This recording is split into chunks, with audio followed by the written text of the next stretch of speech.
So, I just wanted to give a couple tips and tricks on how to survive in the oncoming hurricane. This is going to be uh, hurricane. Did I spell hurricane incorrectly? I believe there's two R's. Hurricane Irma survival tips.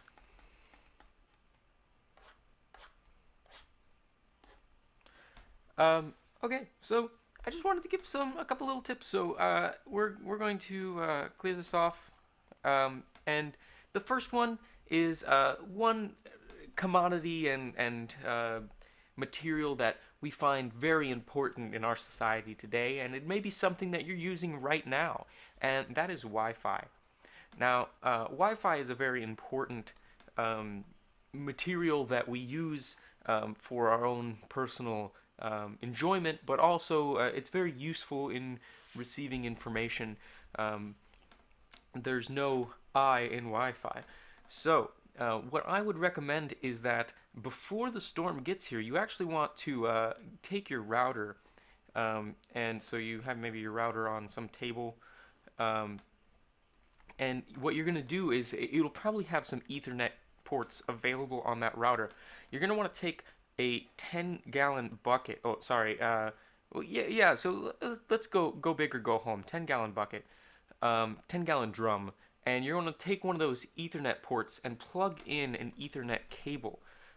What you can do is you can just rest that Ethernet cable into that 10-gallon drum, and what you'll be able to do is just uh, accumulate some Wi-Fi in case the power were to go out, so that you can use that Wi-Fi in a later date.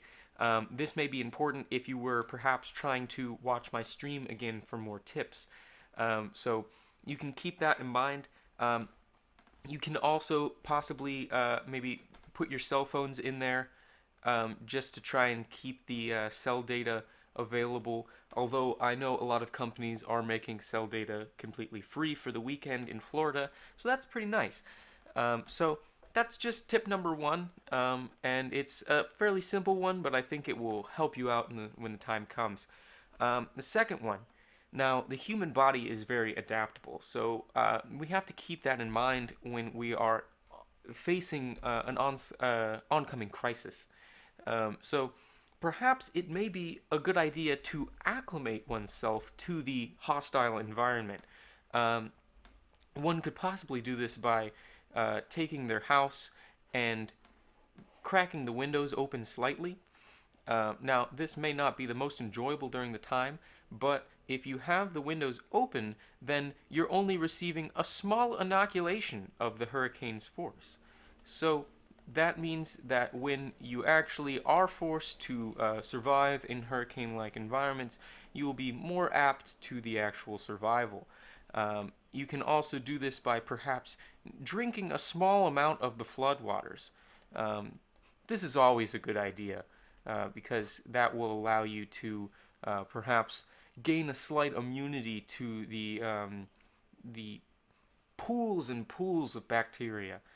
Um, and of course, um, it's very problematic when you have large or very fast winds blowing. So you may want to make sure that all of your fans in the house are on full blast, just so that you can be used to that onslaught of forceful air. So that's our number two. And so, if you are successfully surviving the onslaught of Mother Nature, then one thing that may become a problem is dealing with the family. So, when you're cooped up, you have to learn to survive with the people you are currently cooped up with.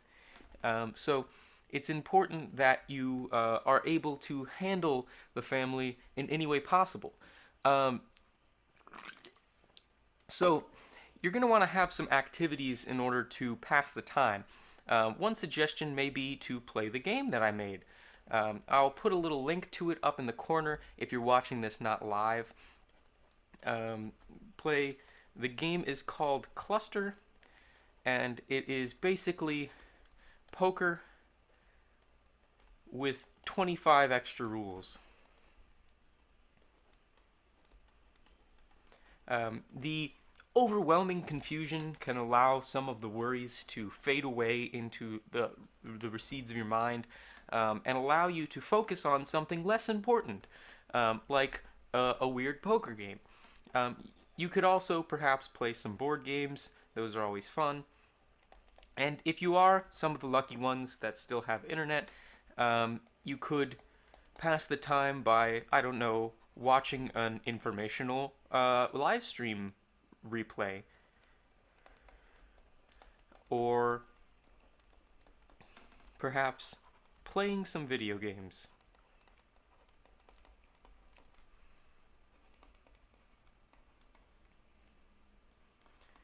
And if the worst case scenario arrives, where your family is annoying you and you need to find something to distract yourself, you could always read the dictionary. If they continue to annoy you, then you can just start reading it out loud, and this will probably annoy them back until you actually are able to concentrate on reading the dictionary. Dictionary. So these were a few little tricks to survive. You can also add extra little points to a 3 to make it a super 3. That may be important in my poker game. So that's pretty much it for the hurricane survival tips. If you have any questions in the chat, I'll be welcome to answer those. But for now, we're going to be moving on to our regularly scheduled program of Florida waterbirds.